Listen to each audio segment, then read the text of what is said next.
Hey guys, welcome to another episode of the Precipice of Delusion. I am your host, Julian, and I am here to have a good time. You heard that right. How'd you like that little intro song? It's pretty good, right?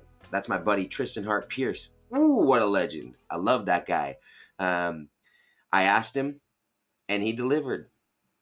The power of asking people to do things for you is a really wonderful thing to recognize when you grow up. I had a lot of hard times figuring that out when I was younger, you know?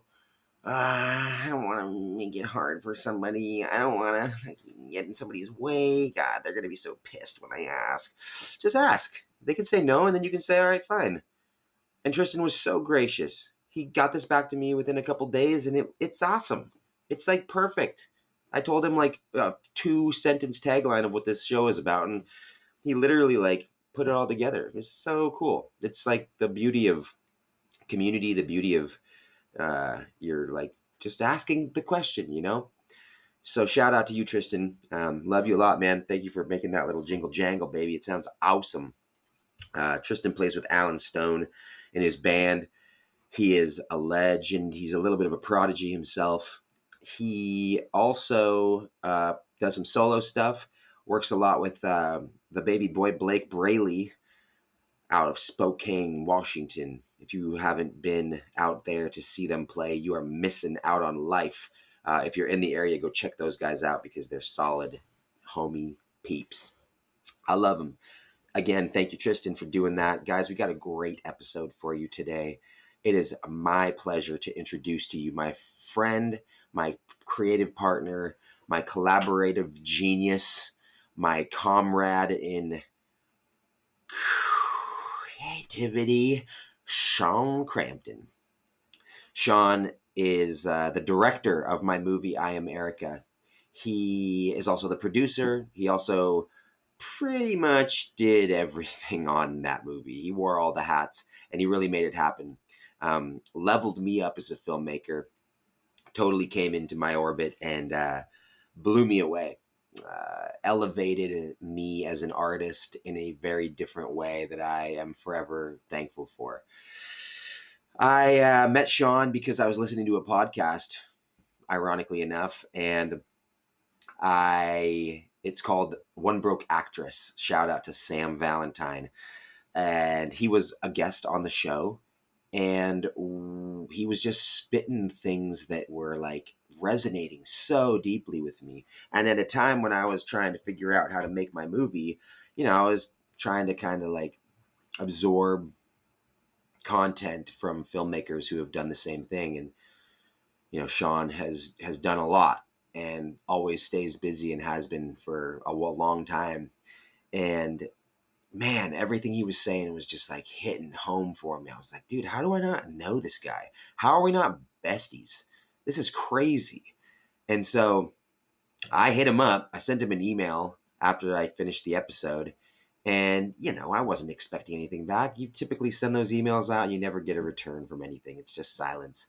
And sure enough, he sent me a response right away and was very enthusiastic about what I had sent to him, was very excited about the project and the prospect of working together. And it wasn't one of those things, like Sean's a busy guy. He wasn't just like waiting for something to do. He had things going on, but something about my email to him resonated with him the same way that his podcast resonated with me. And so one day later, I think we were FaceTiming. Next day later, we were like putting drafts of the new rewrite of the script together. Within a few weeks, we were like really trying to put together a production plan to make this movie. And within 6 months, I think, of being friends, we made this movie. It was pretty remarkable. And I am forever grateful to him for that and the whole experience that I had with him. He is a legend, an incredible dude. He's also a very talented filmmaker. He's made a lot of movies as a producer, director, writer, actor. Won a bunch of awards for him. He's very critically acclaimed. He lives out in the city of angels, and so we are cross coast from each other, but we're still keeping it real and keeping it together. We got a lot of stuff on the horizon for both of us that we're doing together, so I'll keep that to myself for now, but you guys stay tuned because this episode is really, really special to me. I hope it resonates with a lot of you guys as well, because Sean is a man of insight and wisdom, and I'm proud to know him. So let's dive in, baby.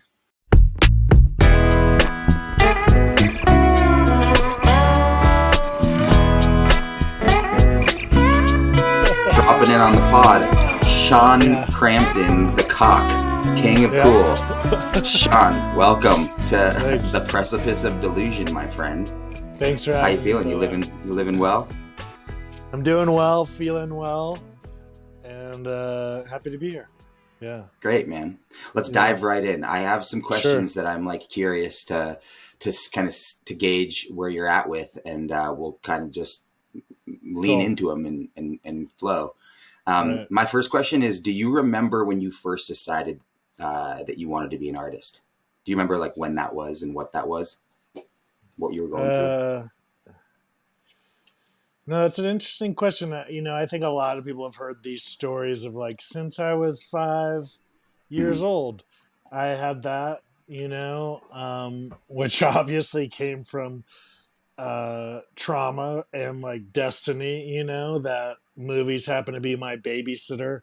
Hilariously, it's the Jean-Claude Van Damme films that were the inspiration. And nice. I wanted to do that as a kid.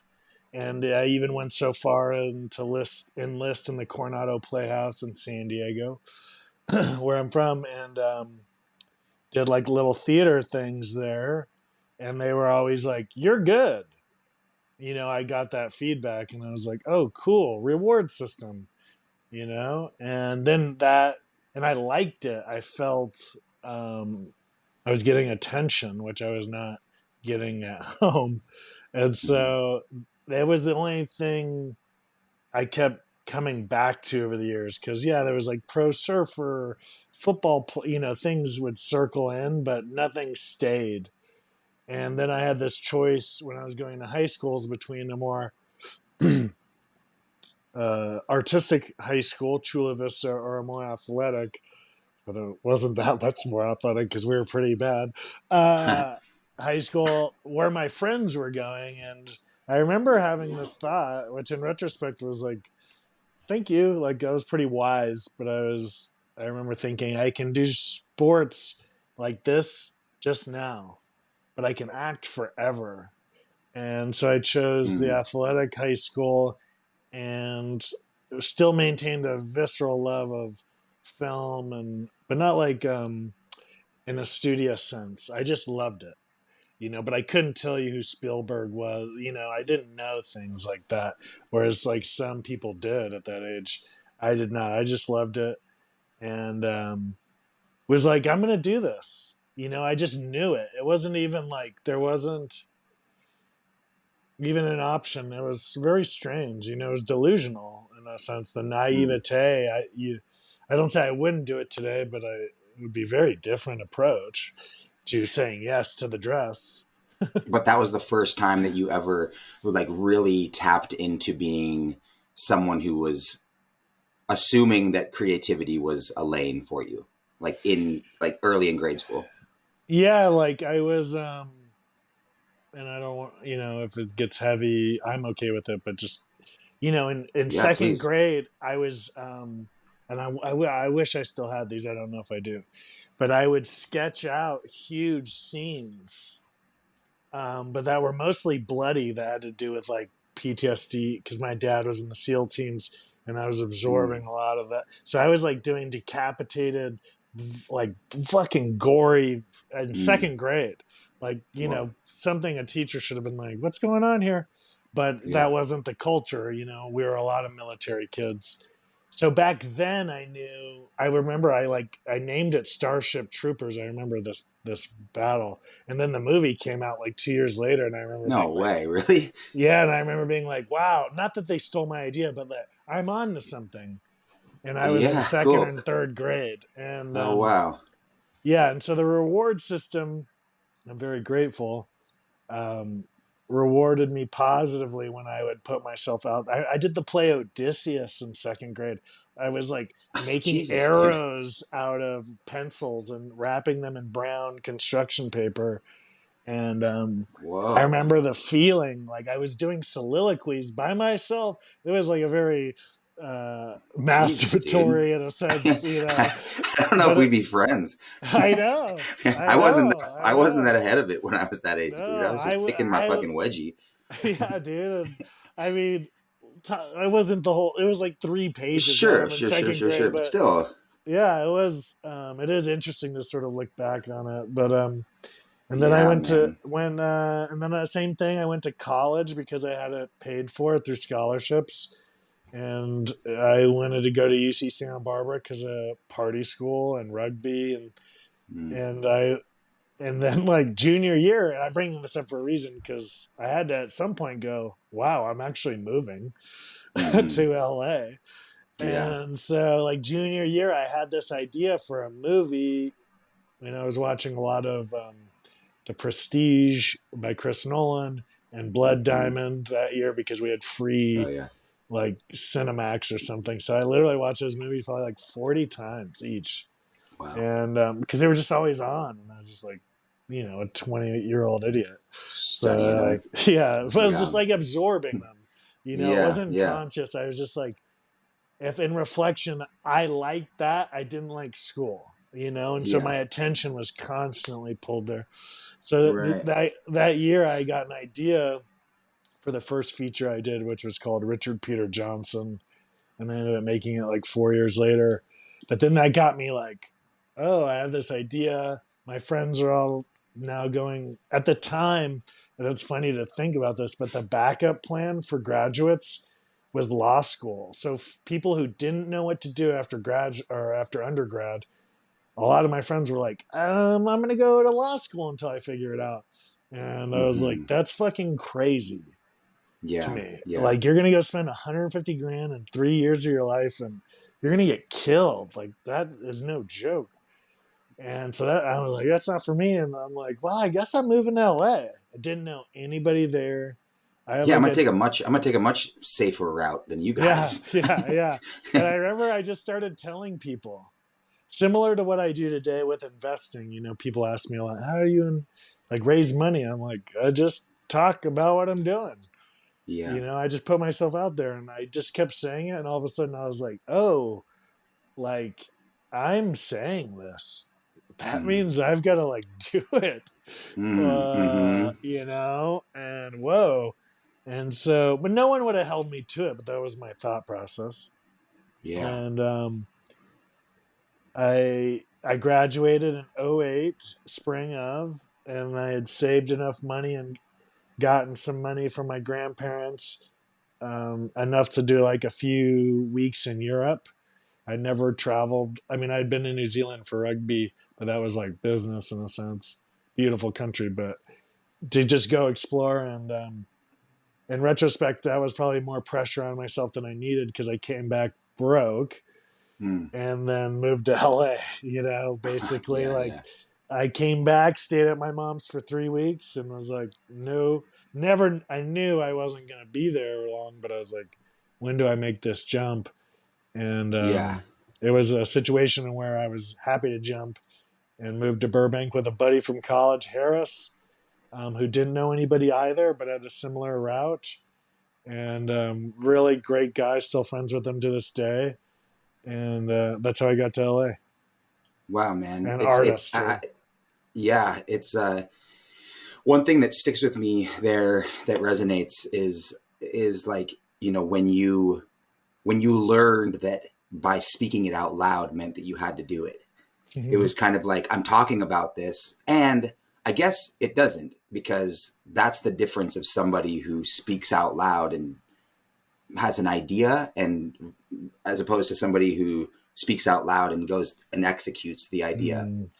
For me, I feel similar to you, and I think that's why we have we're such kindred spirits in that regard, because it's like, no, I'm not talking about something unless I'm about that thing. Like, unless I'm going to go head on into that world and really like attack that thing, I'm not going to even talk about it.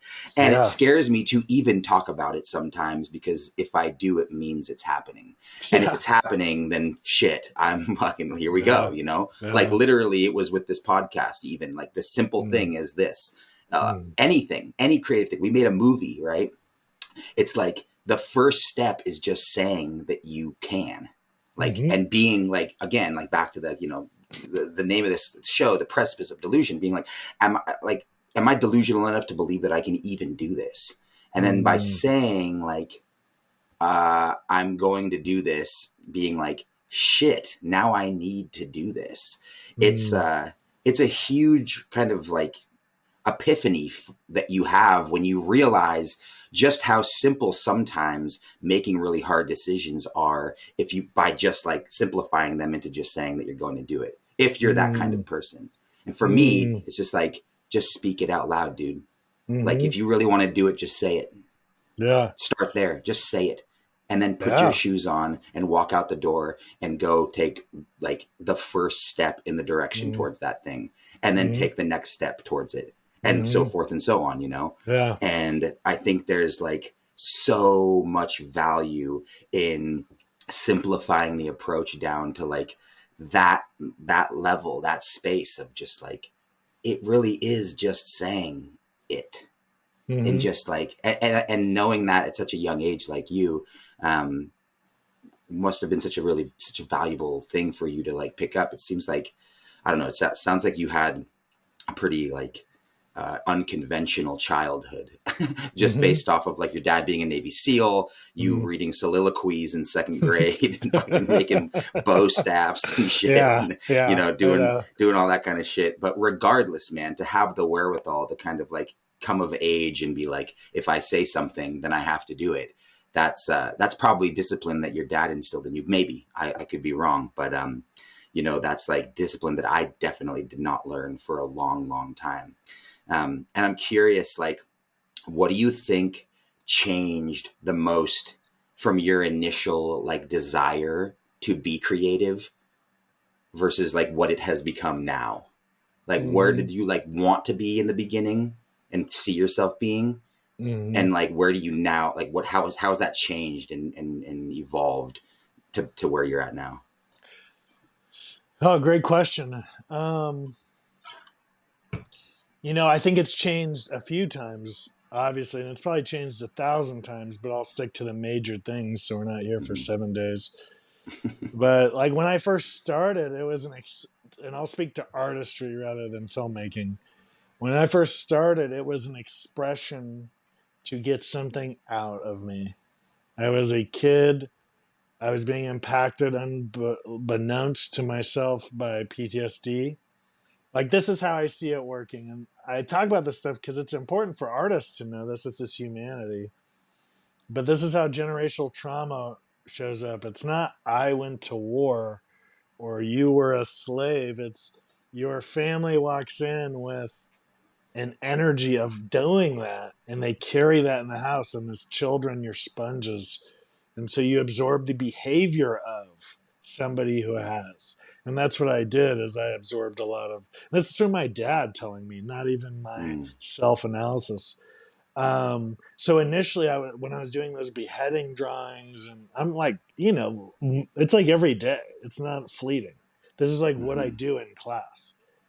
That was clearly an expression. And then when I started like being aware of filmmaking and understanding on a subconscious level, like I'm only able to express it now.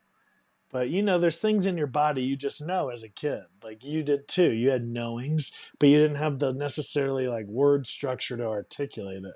And now I'm just getting that in the last 2 years of my life.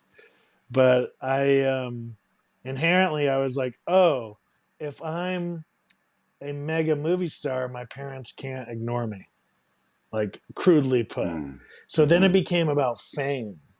And for a long time, it was about vanity and fame. And can I be a movie star? Can I make $1 trillion? Can I be? Can I? Can I? I think And that's probably pretty common amongst young people getting yeah, involved in this to begin with. yeah. Go ahead. And that's why I wanted to share it, because I feel like Yeah. my story is someone else's stories. At least that's how it happens in group therapy. Like, you're like, Mm-hmm. oh, I relate, even though that's a mom of two who's 10 years older. So Yeah.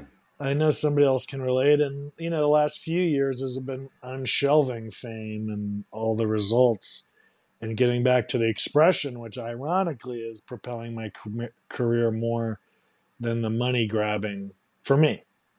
Hmm. Even And like yeah, even in like the fame aspect, the fame trajectory, like just kind of changing your values by which you want to create. Like you want to yeah, create at a level of artistry as opposed to uh, uh, vanity or impressionary stuff. yeah. You don't care necessarily as many. I mean, the hard part is that if people don't see you, you can't create a reach that you ultimately Mm-hmm. need in order Mm-hmm. to you know be more successful with the projects you're making. So it's this hard thing that you have to try and kind of contend with, in that you want, and I think you've taught this to me a lot too, which is like, dude, like, we're not trying to like sell an audience. We're trying to make like solid art that that like we are inherently interested in, that like Mm-hmm. if other people connect to and resonate with, then like bonus. Like, Right. it's not for us to give, it's not for us to tell them how to feel. It's not for Mm-hmm. us to like show them what they're trying to like get out of this. They get to connect from their lived experience, from their circumstances, and or not connect Mm-hmm. because of the same thing.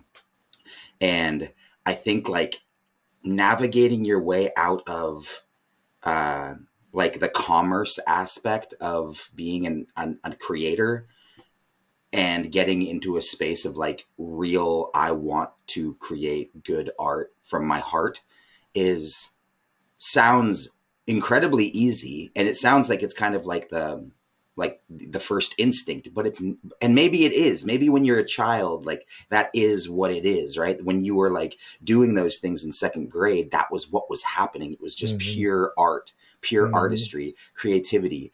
And then you got older, you learned what you had to do, you got involved in business, you realized I needed to make money to eat better food than top ramen and tuna cans. And so now like I got to make money. So how do I do that? And your whole like perception of art shifts as Mm-hmm. soon, like I've seen so many wonderful artists just completely get obliterated once they stepped out of being like, let's say, a hobbyist and into Mm-hmm. being a real professional. And it's really sad, because you see the industry eat them up. And it takes a certain someone to navigate their way through it without losing themselves along the way. You know so many stories of people that come up in this world, make a lot of money, get a lot of fame and success, and then burn out, and they can't take it, and they fall from grace. Um, and it's really cool that you kind of were able to navigate that for yourself, because you really seem like you're in that space. From I've known you for like, what is it, like a year and a half at this point? It feels like we've known each other Mm-hmm. for 20 years because of how much stuff we've done together, and how much we've communicated over that time. But you seem to be, to me, like you're somebody who is really connected to like your authentic approach in like making what you're trying to make, and the connection you're trying to have with whatever that thing might be in the world. um and I'm curious, like, if you had any, I'm sure there's many, but like if you recall maybe like one of your most powerful moments of like wanting to give up through this period of time, like that you have Mm-hmm. been on this trajectory, like like the most, like the strongest moment, if you have one, of just like, I'm out, I can't do this anymore, this is not right. Yeah, I can definitely talk about that, but I would like to touch base on two things just in case anybody Yeah, go hears for this it. and they don't take it out of context. I'm going to make a ton of money. I'm going to make a Fuck ton of yeah. money, and so I'm not adverse to money. It's Right. what people basically. I am under the belief there's a lot of charlatans in this industry fooling you, useless people. At the end of the day, you just need to make something that connects with people, and that's ironically done by doing something that connects to yourself. So if you're so worried about selling or whatever, because sales inherently, and you just got to break this stuff down to what it is about connecting with other people. So therefore, just by existing, you're outside of yourself. But if I'm doing Mm-hmm. something for myself, it's going to have a way better chance of making it. And then you got to leave it up to the fates. It's like the zeitgeist of culture and your taste. Do they coalesce, and when? How much? You know? And then with fame, I think we're also under a false impression of what fame is.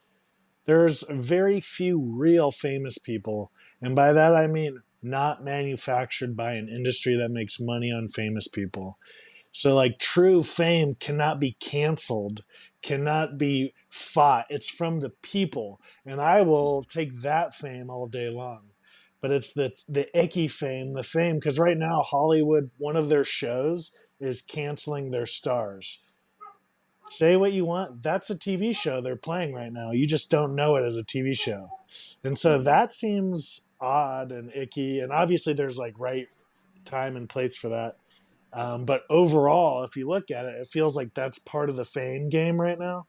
And Mm-hmm. so I just don't like, I don't, it's not even about politics, it's energy spent. And so for me, that's how I think there's very few, like Elizabeth Taylor, the Beatles, Taylor Swift. These are things you cannot stop with a fucking nuke, Mm-hmm. right? But all the other people under that, that's in a way, I'm not saying false fame, but a lot of it's propped up by the industry. Like I wouldn't know about X person if Amazon didn't pay $1 million for X person's ad. That's not Sure. fame. That's advertising.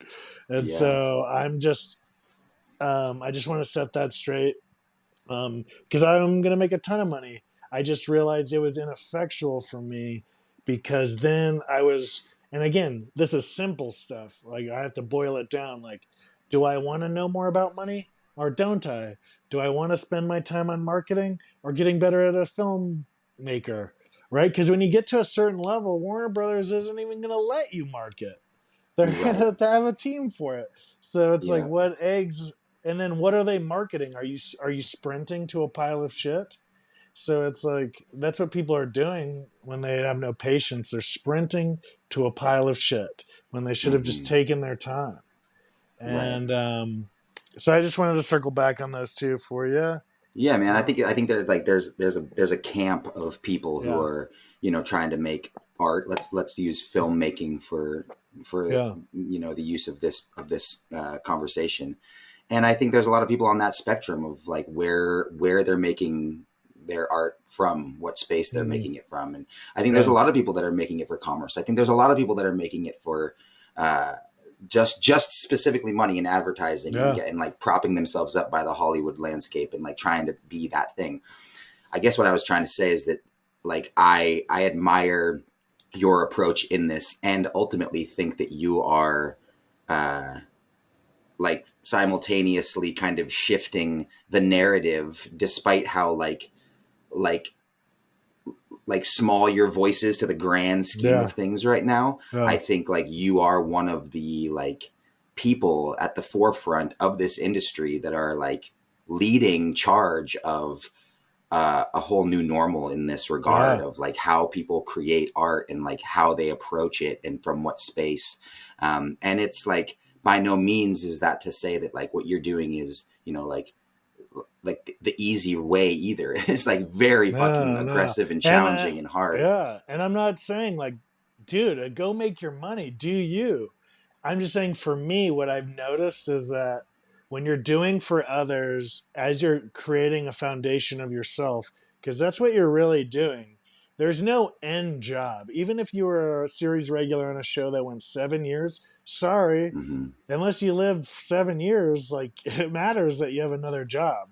Mm-hmm. And damn, I totally lost my train of thought. What was I saying? That's all good. Who cares? Yeah, no, I was talking about because when you're building a foundation and you start to build for other people, what you're doing is you're building a false foundation that you have to maintain to keep success. And Mm. so that's what I mean. Like, I'm not averse to money. I'll talk money all day. But and this is to answer your like quitting question.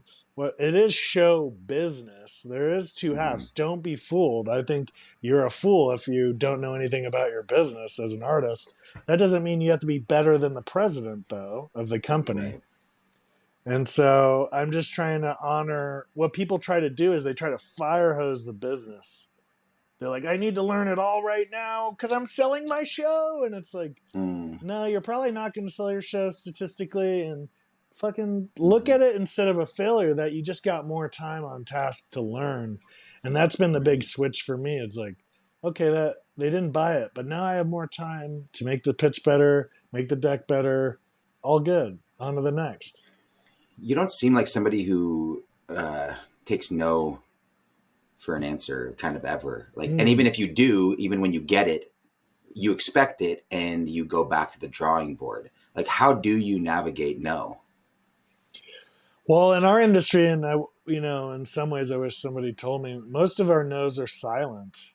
And Mm-hmm. I'm not over here like pitch perfect. I mean, like a month and a half ago, I had a lead character audition for a feature film, good budget, like one of those roles that's like, this is me, which is the Mm-hmm. kiss of death, you know. And Totally. I did a great performance in terms of like my capability. Who knows what they thought, but great in terms of my prep, my execution, my standard.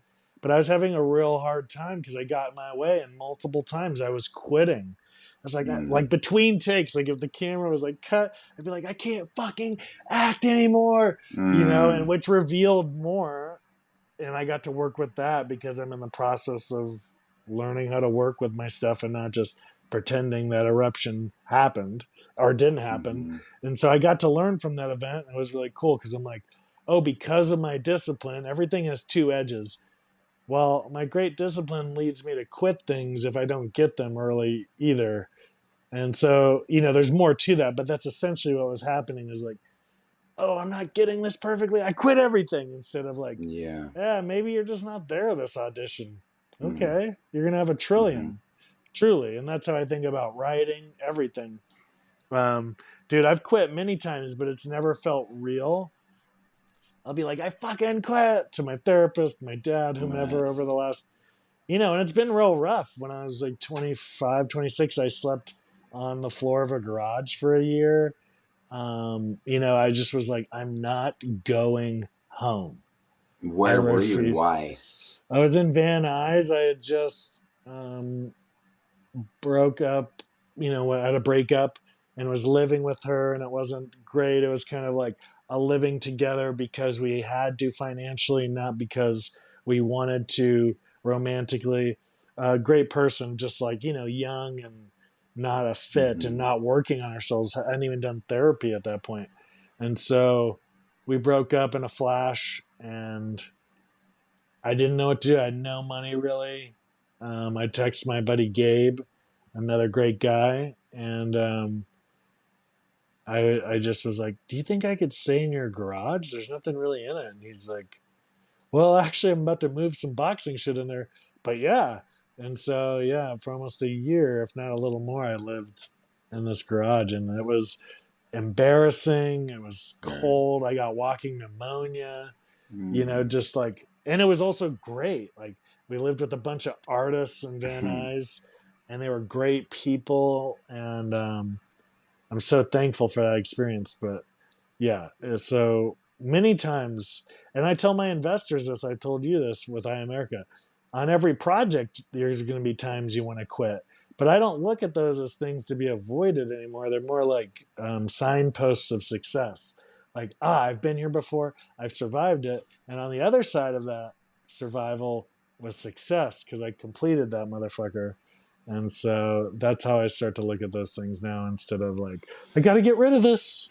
I can't ever feel like Yeah. this again. It's like, yeah, that's Yeah. uncomfortable. I can deal. I wonder, it's admirable, man, and I wonder, like, sometimes with certain people, because I have actively done many hard things to prove that I can do hard things. Mm-hmm. For example, like running the New York City Marathon, or Yeah. like doing cold showers every morning. Like just these things that I kind of put myself through to like stress myself out to kind of change my perception of stress in general. And Mm-hmm. I think, maybe, I don't know, like you have definitely had like like a I don't know, I wouldn't, would you call your life hard? Like would you say like the thing, I guess my question is not that, it's do you think the things in your life experience like that kind of toughened you up and created this like hardness that you are able to move through the world with in this regard, did it come from like you see a no and you're like, oh, I look at that as kind of a flagpole of success almost at this point, whereby like that doesn't come easily to a lot of people. And I think like because you have dealt with hard things in your life, do you credit those hard things with these things now happening to you being like, this is fucking a cakewalk? No, and I would never say it was a cakewalk. Ever. Some of the no's are devastating. Some of the no's are because of me. Some of the no's, you'll never forget, but not because of the no, just because of like, wow, that situation was peculiar. Um, Mm, but most of them are silent, and what I mean is like you just never hear. It's mm-hmm. like, hey, here's my script. Silence. Oh, Yeah, here's the right. audition. You asked for silence. That's the real no. And that can be a slippery, lonely place. But yes, definitely a lot. Like, I think anybody where I came from or how I did it is determining success. But a lot of those things, like, I'm actually trying to soften it. I'm actually trying to that doesn't mean weak. That just means softer, Mm-hmm. because at my core, I'm a sweet, silly, thoughtful guy who had to get real hard surviving, gangs and Navy SEAL environment.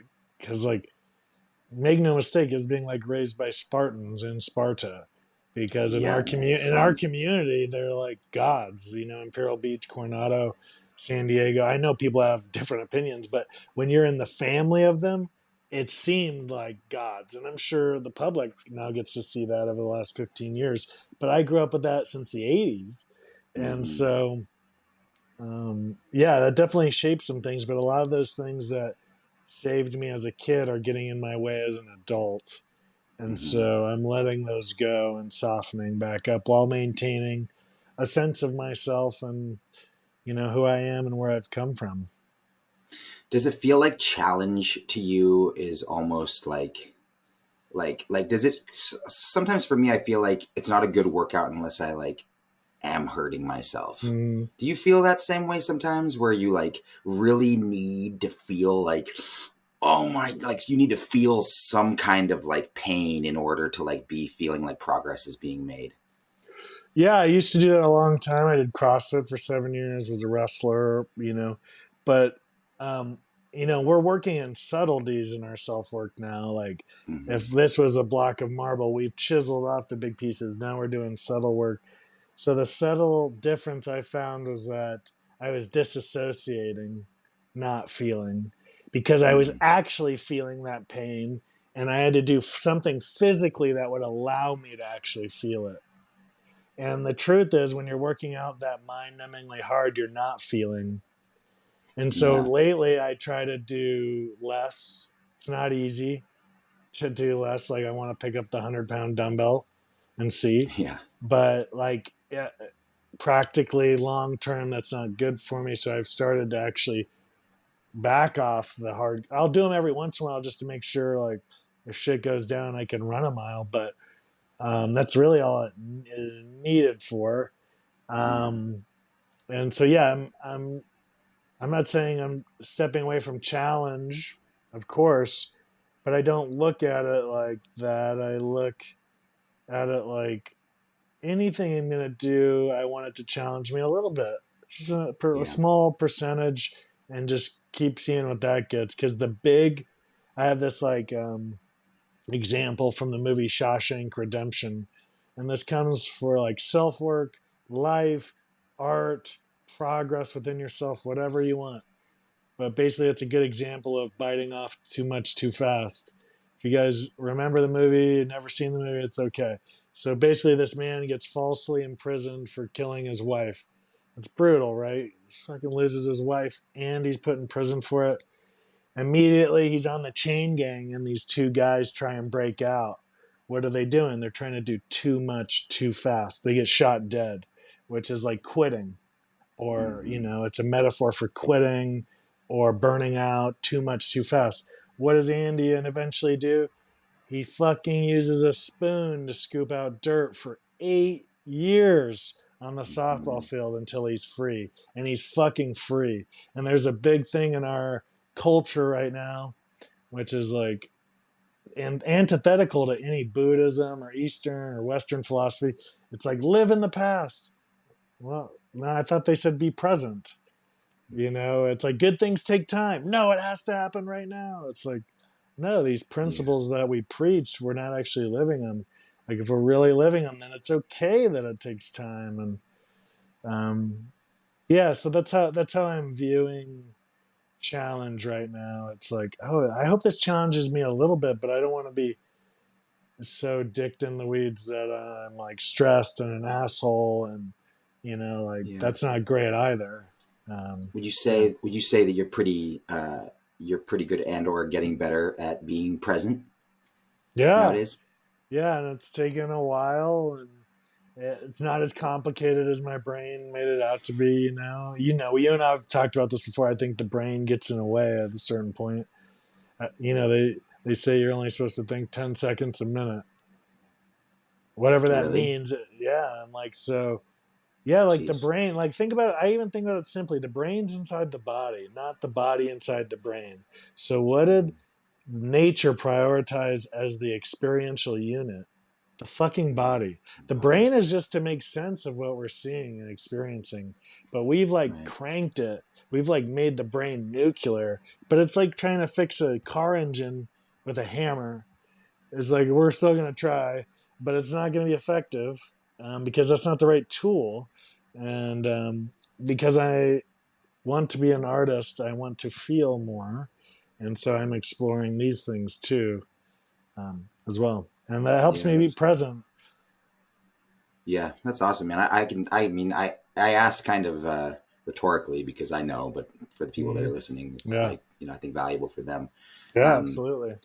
yeah, like I'm just like so fascinated, like honestly, selfishly for it with this show to just Mm-hmm. kind of like get insight for myself because I'm really like just asking questions that I'm curious about for like Yeah. how do we stay in this like when it gets so hard? How do we stay present? How do we stay with gratitude at the forefront of our experience in this all? When you have the highest highs and the lowest lows, like I have gone from working on set with Morgan Freeman to going to a bartending shift that Mm-hmm. same day. Mm-hmm. And it is weird, Mm-hmm. like it is a Mm-hmm. strange thing to be doing. Mm-hmm. And like, how do you navigate that without like feeling some kind of way of like, it's like huge pride and desperate shame. Mm-hmm. And like, and for me, I've had a really tough time like trying to be somewhere in between, just like okay in it all. In fact, to the extent of going to like the last set I was on, the last professional TV show I was on, I was like, I woke up that morning to go to it, and I actually woke up with anxiety because I like spent my whole life waking up for like a job. If I ever got a job in the industry for television or something, it doesn't matter what time you get up, like fucking 3 o'clock in the morning, you're just like, rise and shine, baby. Yeah. I'm gonna get Yeah. to act today. Yeah. Yeah. And Yeah. you're just fucking psyched. Yeah. And I woke up and I was like, I've done this for, almost 15 years now. And, I want to be farther, wherever. I was doing this show. I had a really cool role on it. It was a comedy. It was fun. It was going to be awesome. But I woke up with anxiety and I realized it was because I was protecting myself from not getting too attached to the experience and falling in love with it so much so that when it was over, I didn't feel devastated. Mm. And it was just like, it removed me from actually showing up to that job. I wound up figuring it out, but like ironically, I actually got food poisoning and was shitting my pants the whole time I was on set, which was like maybe like totally karma coming back to get Yeah. me. But like, I don't know what it was, man. It was just like, I don't know what that is in me that is just like, now it's like the greatest thing in your life that you've worked so hard to acquire is now acquired. You have it. You're here. You're there. You're doing the thing. And I'm just like, don't enjoy this too much. Don't enjoy this too much.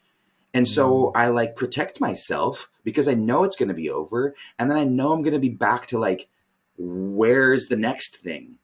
Rather than like, that thing is a bonus to the life that I'm already leading that is great in and of itself. So when that thing comes, hell yeah, awesome. What an added bonus to my life right now. But that's what I struggle with because it's just like self-worth gets wrapped up in those accomplishments. And I think in this industry in particular, because we like our metric for success is based on like what we have done, which is why like the follow-up question to like, oh, I'm an actor, I'm a filmmaker, I'm a producer or director, whatever. It's just like, well, what have I seen you in? What have you done? What have you, and you could sit there and you could answer those questions and you could rifle off of your fucking resume. But like, if people don't know how to connect that to like Brad Pitt, Leonardo DiCaprio, they're like, oh, well, you're not really an actor, or whatever. And who cares, whatever people think. But it's hard not to start thinking that for yourself. It's hard not to like let that perception and belief start bleeding into your own reality. I am only as good as what I've done. And when that job is over, you're like, wait, but I'm up here. I thought I was fucking up here. I thought I worked with Morgan Freeman. It's like, well, you did. But now it's over. But it's like, okay, well, shouldn't I be able to be at the next step then? Doesn't that like constitute like a new step in my leveling up process? And the truth is that like, no, it doesn't work that way. And it's so tragic, but also so beautiful that it doesn't happen that way. And the most beautiful part of it all is that like somehow I find it in me to stay going with this thing when I'm like, just get me the fuck out of here. I'm like, I gotta get up and I gotta keep trying. And I'm just like, I admire every single artist. I used to be like, kind of like judgmental about artists and like me too. Yeah. They don't know. Yeah. And like, who know, maybe because you're just like projecting your own insecurities onto them or something like that, and now I look at them, like I look at you and I admire you so much because I don't even look at your accomplishments. I look at all of the fucking like stuff in between, like all of the work that happened under the fucking, like behind the curtains, everything that you have done without showing it to the world, all of the work, because I got to do it with you. I got to participate in that game with you and see like just how many steps are involved in getting somewhere. And it is like, it's like, it's the kind of shit that you cry about because you're like, this is fucking awful. Like I only want to stop. I only want to give up. And you somehow muster it up. And like, how the fuck do you do it, man? Like, how do you do it? How do you fucking stay doing this, man? Like, what is it? Like, is it a mental illness or is it like something that you like, or is it something like more logical than that? Like, really, like maybe it's both, but like, what is that for you? Yeah. I mean, you said so much there and it could take years to unpack, because it's like, no, it's all good.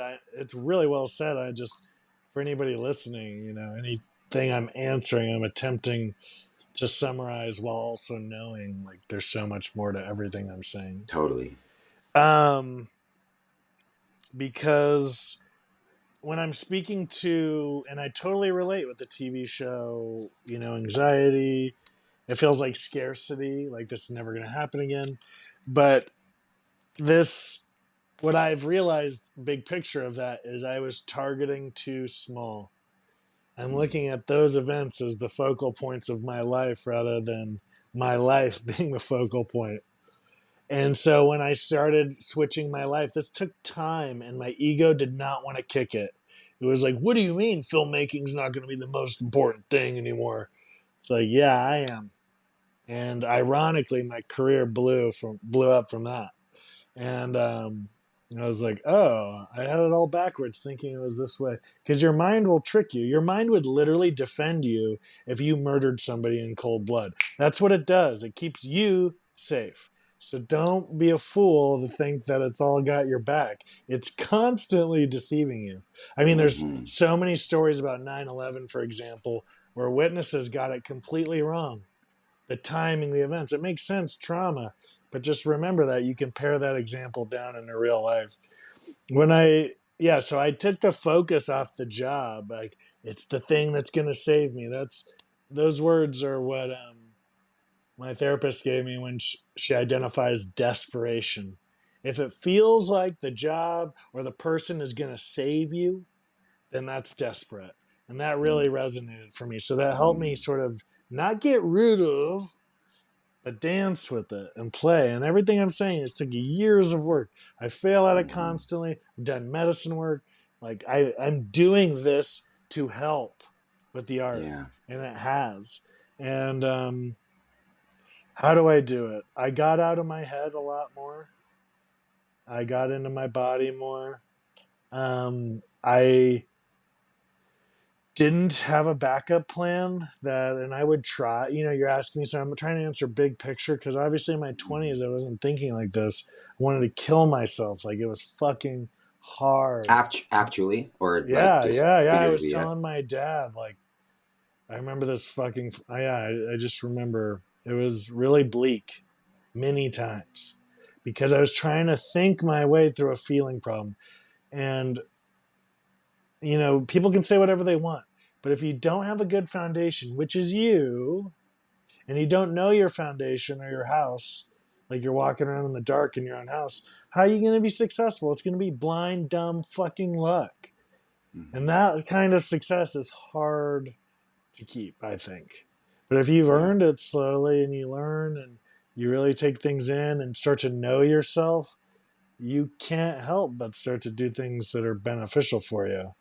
But when you don't know yourself, all you know is other people and how they make you move through the world, then that's all you're going to worry about.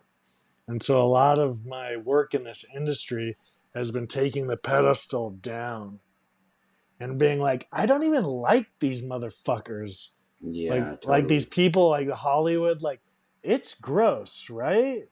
Like what they do to people and just the vibe, and it doesn't feel, and I just mean that on a business level, like the exchanges of presidents and Warner Brothers killing HBO, like, there's Mm. no darlings.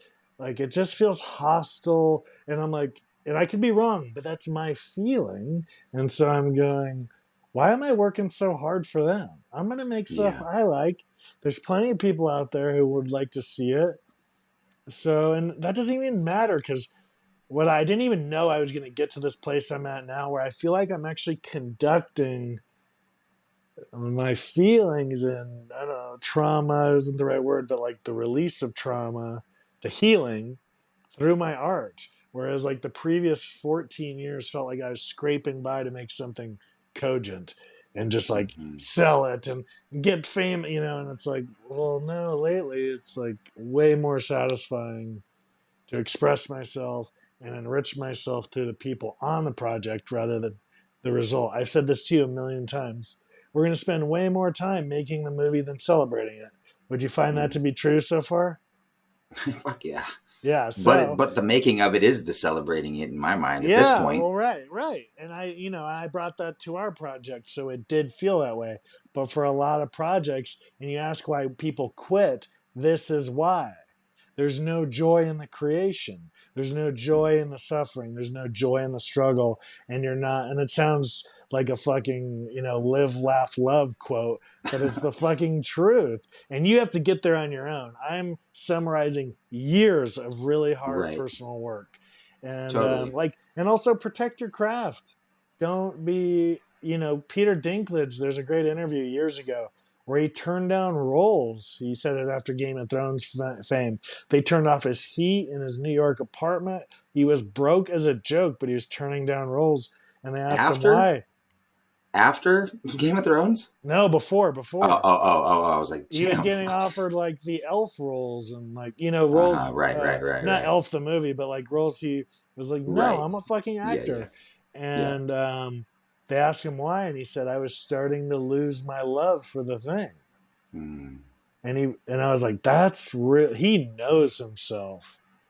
And mm, that's how he protected his love, which ultimately worked out, right? Like he yeah. did a great fucking run on Game of Thrones, and he's been in a bunch of Marvel stuff, so he's doing pretty good by any acting metrics. Yeah. But Yeah. it What a starts from ledge, man. within. It starts from within. It absolutely does, man. And I think, like you're a testament to what you say here, man. Like I have learned so much from you over the course of the period of time that we've known each other. Like I found you, dude, on a I podcast. know. And I I know. loved what I so full circle. I like fucking resonated so hard with what you were saying. Just on like, and it wasn't, I mean, maybe we were talking about this stuff, but it was mostly I was looking for a filmmaking collaborator. Mm. I was like, man, this fucking guy kicks ass, dude. He's speaking my language. He like doesn't give a fuck about like the gatekeepers and the way in that most people like when I go to a fucking acting roundtable with people, we're all just like, so what are you guys' audition to booking ratios looking like? And like, Yeah. it's just like, shut the fuck up, dude. Yeah. It sucks. Yeah. We're all suck. We're all Yeah. terrible. Yeah. And you Yeah. had just like a completely different like view on the whole thing, and it was so fucking refreshing. And I was like, whoa, man, I gotta hit this guy up. However, knowing full well that like at that moment in time, I have to say that I was crying into my girlfriend's arms because nobody wanted to fucking talk to me about anything that I had to do regarding making movies. Nobody. Like, I couldn't fucking do anything, dude. And I was so heartbroken because I knew I had something special to offer. And I knew that like I needed to like get my foot in somewhere to like be able to just like start this momentum somehow to like get it moving. And I remember crying, dude, like weeping into Rachel's arms and just saying like nobody cares about what I'm trying to do. And I just need one person to care, just one person to come into my life and care 1% as much as I do about what I'm trying to accomplish here. And I was just so torn up, dude, because I spent years just trying to like, you like, and I don't know if you can relate or like other people too, especially when you're like, my interest in making a movie came from realistically like my frustrations of being like a actor who wasn't getting enough work. And so I was like, I need to write movies for myself. And I think like what becomes very relatable is like, if you can even write a full script, like if you can get there, then you're like, great, what an accomplishment. Then you're like, fuck, well, now what? So for me, I just spent like all of these years just like taking it off the shelf and like revising pages and then like going back to it and revising more pages. Ultimately, it just became like different scripts over time. And I was just like, what the fuck is this, dude? Like, I'm not like, I want to make this thing. And so I really got into that spirit of like, I know I can, but nobody cared, dude. Nobody fucking cared. And so when I hit you up, I was like, it's just another shot in the dark, dude. Like I heard you on a podcast. It was like a podcast I had been listening to. It was honestly just like a random, like shuffled, like this guy's a filmmaker. Like I'll listen to that one. And it struck me, man. It's so wild. It's so wild now in retrospect. Because I reached out to you, and as you do, like in total Sean fashion, like fucking 98 seconds later, fucking we're just like, bro, this is fucking awesome. Like what you're Yeah. speaking is my language as well. And like, I'm connecting with this, like where you're at, like you seem charged by what you're doing. And you weren't like, maybe you were, but like from what I got from you was that like you weren't as interested in like the subject matter of what I was trying to sell you as you were in me. You were Mm-hmm. like, I see you, dude. I fucking Mm-hmm. see you. I hear you even through like email, text, but Mm-hmm. like I feel you in like Mm-hmm. where you're at. And like, let's see, dude. Like let's have a longer conversation about this. Yeah. Like next day we're on a FaceTime. 3 days later, we're like workshopping script. Mm-hmm. 1 week later, we're like, all right, we got to make a movie. Like Yeah. we are Yeah. moving fucking at rapid speed, dude. But like Yeah. also at our speed, at the speed that Mm-hmm. we like and that we want to work at, because it wouldn't have been happening that fast if we weren't fucking like prepared and ready to be doing it. And I guess I just wanted to say, like, from all of that, like, I like, I don't know where I would be, man. Like, if I didn't reach out, like, I would be reaching out still. I don't know where I would be though had you not have like responded to that message and like helped facilitate this like level up moment in my life that I like so desperately needed. I Mm-hmm. needed to be seen. I needed to be heard, not by the industry, not by like acting metrics, not by fucking anything, but just by like having somebody like buy into like what I was trying to like accomplish in any type of regard. And you came on board, dude, and you fucking blew the gasket off the whole fucking thing, man. And I was like, I swear to God, dude, I still tell people to this day, it's just like, people always ask about like what that project meant to me and like, you know, how it turned out. And I'm like, dude, I feel like I really fucked myself because the bar has been set so fucking high, like in regards to like how I want to experience movie making and acting and just like a creative journey, that like if it's not like 20% of what that was, I don't even fucking want it. Like, if it's Mm-hmm. not, like, honestly, if it's not 100% of that, like, I only want to be doing work that way. And that's not to say that it was easy. That's not to say that it was always fun, but it felt right. Mm-hmm. And like getting to a place where you can feel right about your expression artistically, or just not even just humanitarian, humanly, whatever, like to express truthfully and to feel collaborative in relation to like other people who are alongside with you. I hope to God that every single person listening to this gets a chance to have that experience at some point in their life, because it has forever changed my relation to how I want to create art, with how I want to move through this like delusional mentality that I have about myself. And like who I choose to do that with, like squatting up, finding your Mm-hmm. people, finding the right people, because you can find anybody, man. You can find like a squad of people that like you're working with, and like you have to keep going and like micromanaging and talking to them and figuring it out. And it just is, it's more of a task than just fucking doing it by yourself. That's why so many people are like, fuck this, dude. I'm just gonna like, it'll take me more time to tell you how to do this than to just do it by myself. Find your fucking people. Find your people. And like, I don't know how, because I really lucked out. And I think like that's the thing that people talk about a lot. Like, I don't, I hear like, you know, Bryan Cranston talk about like luck, like you gotta be lucky, you gotta be lucky. And like, when I really think about it, and as I'm saying this right now, like I do. And I think this was that. I think like this was where that luck struck.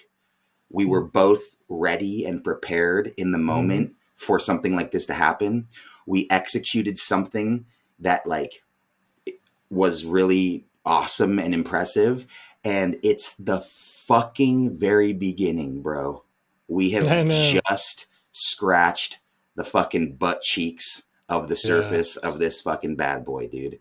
And like I just Absolutely. want to I just like wanted to like praise you for a moment and just say like, dude, I like appreciate so much you doing what you've done for me. It has been like Mm, it has been one of the greatest gifts of my like artistic and personal life. um mm, I've only known you for like a year and a half maybe, but I feel like you are like a true brother in my life. Like I talk to you pretty much every day. It's I know. epic. It's Yeah. epic, dude. And we Yeah. have so much on the horizon to like look forward to and to continue Yeah. working through. And it's just really exciting, man. And I like, you know, it like even better that you're like the inaugural person on this fucking show to just like have, you know, like a Mm, year and a half later after me listening to you. I think it's very fitting. And I just love you, man. I think the fucking world of you. And I think like, I I hope we never stop doing what we have started doing. Truly. yeah. Yeah. Thanks, man. Thank you so Yeah. much for all that. That was beautiful and Yeah. nice to See ya. receive. Yeah. Later, fucker. No, I love you too. I love you too, brother. And I'm so grateful for our relationship and the project, what it allowed. Because it wasn't a one-way street, right? We're both engaging in this thing that's helping and doing and creating for both of us. And I had no idea what it was going to be. I just really responded to that email and was like, let's see. I'd gotten into that habit and building those habits of like, let's just see. Let's just see. I way earlier in the conversation when you were talking about like the anxiety around booking and like being on set and like just what I've tried to do because I recognize it is I try to not even think about that stuff. I'm just like, okay, I'm here now. What's possible? And ask from and create from that space. Like, yes, logic can get you all day, but again, remember the brain is tricking you. That's not theory. That's what it does. It only has so much access to the world. That's why we have other senses, or we'd just be fucking brains. So we have to use our biggest one, you know, and feel into it. So yeah, I really try to live, and that's another way to stay present. Like stop the story midway through the sentence because that's what you can do to yourself. All of a sudden, you're like, okay, now that I booked this step up, it's like, no, now that I booked this, and if you can't appreciate that, God, the universe, whatever you want to believe in, is not going to give you more because you can't handle it. Clearly, you can't Mm. even say thank you for the little thing, the uncomplicated thing. How are they going to give you $1 billion? You know how complex that is, right? Like this is what people wish for. I wish I had 1 billion. Well, be careful. You might get it, and Yeah. without the steps along the way. Whatever you want, this is, I'm just talking ethereally as we wrap up. Another big thing is like the Jesus take the wheel. Like, yeah, it's a joke, but it's real in a sense of like you got to set your target, your actionable target, and then totally give up the idea of getting how you're going to get there. Mm-hmm. Totally going to give it up. Every person I've worked with in a like professional collaborative sense has come out of left field. I mean, it's not one to one. It's never been the guy I've like hunted down and IMDb'd and exchanged emails, sat in front of. We had the coffee meet. That's never gone to money. That's never Yeah. pen to paper. That's never shot a frame. It's always like, dude, so and so, or hey, heard you on this podcast, or hey, actually, my acting teacher wants a reel. It's like, what? Oh, oh, Mm-hmm. oh. So that just tells me I don't have to worry. And again, Yeah. all aspirational and practical. I get to practice these things, but that's what I'm dealing with. And like in terms of like, yeah, I saw you because if you remember, we were kicking around another idea you had as well. Mm-hmm. And I've already learned well in my bones, like we're going to be together a lot. So if I don't like you, so if you're out there and like, and you're listening, you might suck, like, and that doesn't mean that's not changeable, but if people don't want to be around you, that's a problem. The phrase "it takes a village," in my opinion, lasts your whole life, not just when you're a baby, your whole Yeah. life. Who can make a movie alone? Who would want to? Who Yeah. would want to? So you got to figure out how to bring those people. When they talk about like magnetism, charisma, that's what they're talking about. Someone who draws the room in just by being kind and really listening. And, it doesn't Yeah. mean you're not working hard and you're not stressed, you're not human. It just means that's your return to normal instead of dickhead, Yeah. which I have been at times too. And that's why I know personally it's not good morally, but it's also not effective. Like you're Right. not going to want to work with me again if I'm like, fucking Julian, you motherfucking idiot, like every For day, sure. like, For right? sure. I remember I got some great advice, and I'll leave you with this, and we can wrap it up. But uh, my first film, I was like touring a studio downtown. They do post production. That's their studio called Sugar, and very reputable, great guys. And I forget the owner's name, but he told me, he's like, Sean, it's really easy to make one movie in this town. I was like, what do you mean? He's like, everybody burns every fucking bridge. They crush every relationship just to make it. And then, who's going to make the second one with them? That was all their resources. So just remember that. Hmm. And it's true. And I see it. It doesn't mean don't try your hardest. It just means have the future in mind.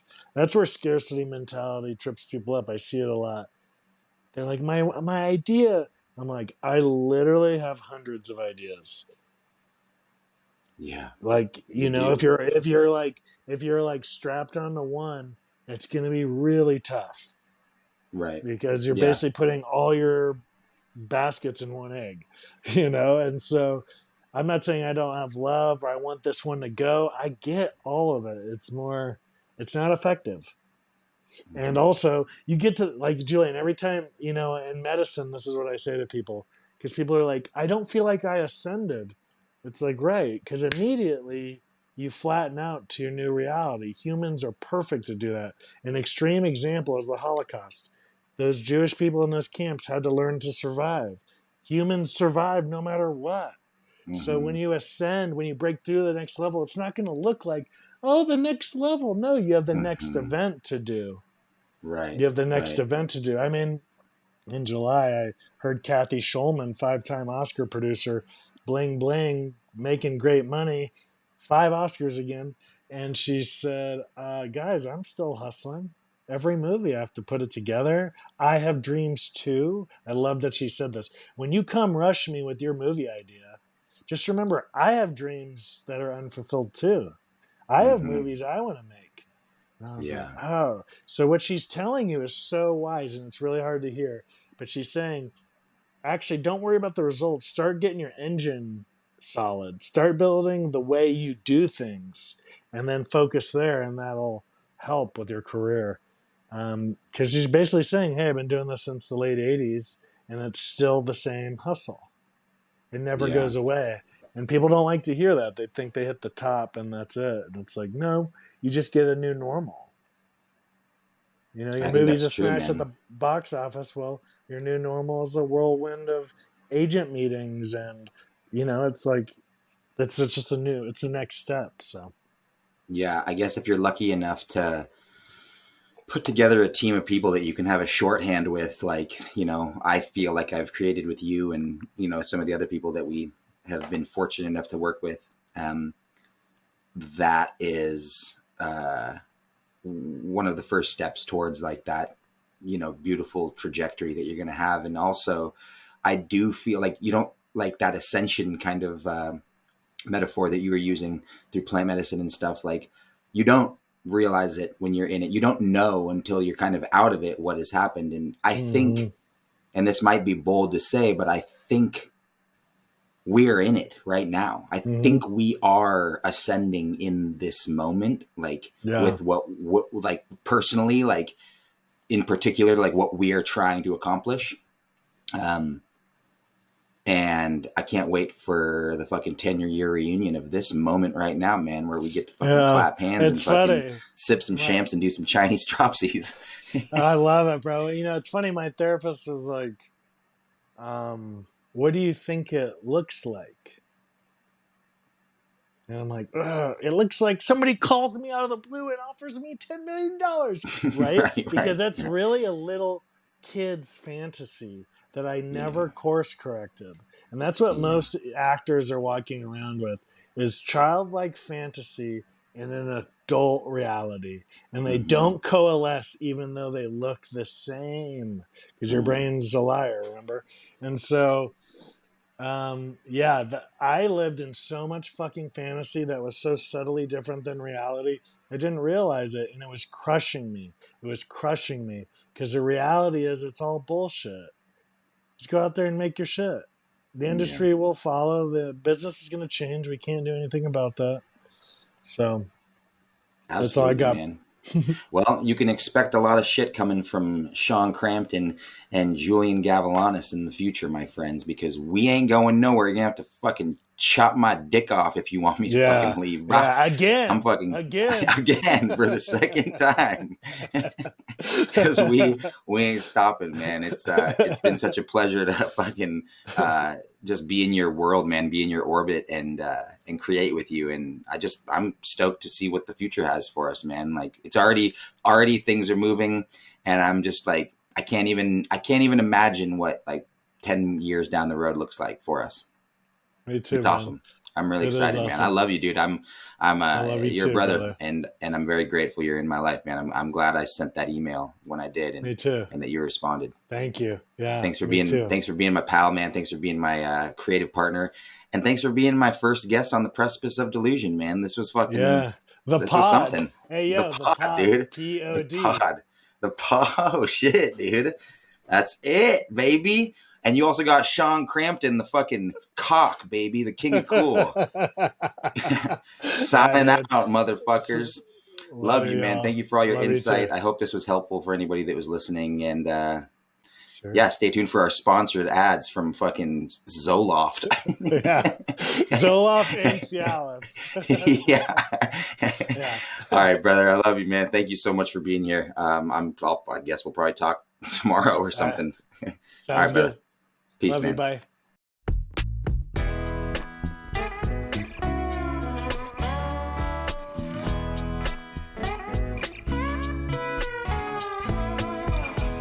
Sean Crampton, ladies and gentlemen. What a ledge, right? Yeah, he's a solid dude for sure. I am very grateful to be somebody that's in his orbit. It's a real privilege. Guys, stick around for just 1 or 2 more minutes. I need to tell you a couple things. All right? This is business. We're in a business-driven world these days, and we need to keep order. So, if you haven't already subscribed or followed or liked or shared or done those things with this episode, go ahead and hit those little things right now. Why don't you? Would you just please do that for me? It would go real far and mean a lot for this podcast, and it would just make me feel like a good guy. I need all the help that I can get right now, guys. I'm a one-man army, and everything that you do to help me back helps this podcast and ultimately allows me to keep doing it. So if you could do that, that would be wonderful. I will keep bringing these podcasts to you as often as I can. Additionally, I started a Patreon page. I know. Enough. We don't want to give you our money. Well, look, you don't have to, all right? You don't even have to listen to this part if you don't want to. But I'm going to be creating lots of incentives and exclusive stuff on my Patreon page where you can go and you can engage with me and you can see what's going on there. I'm going to be putting out like videos of myself, talking about, I don't honestly know yet, but I've been having a lot of people reach out to me and suggest things, and so I'll be doing that and eventually trying to find some merch, which will be really cool. Get some shirts, get some mugs, get all the whole 9 yards, and we'll have ourselves a little party. So there's going to be some fun stuff happening over at the Patreon page. There are tiers as low as $1 that you can go and subscribe to so that you can be a part of the community. It would mean a lot, guys. If you have the means and you're willing to do it, a little bit goes a long way. So go check it out if you got the time. I would love you forever It's called patreon.com/the Precipice of Delusion. You can look up how to spell precipice because it is a toughie. I realized that once I named this damn podcast. But yeah, guys, thanks for listening. Thanks for tuning in. Go check out patreon.com/the Precipice of Delusion. Subscribe, like, follow, do all those things with this page. Write a review even. Why don't you? If you have it in you, if you got the time, give me a review. I would love that. Even if it's bad, I would prefer it not to be, but if it's good, come on down. Thanks, guys. I will see you next week.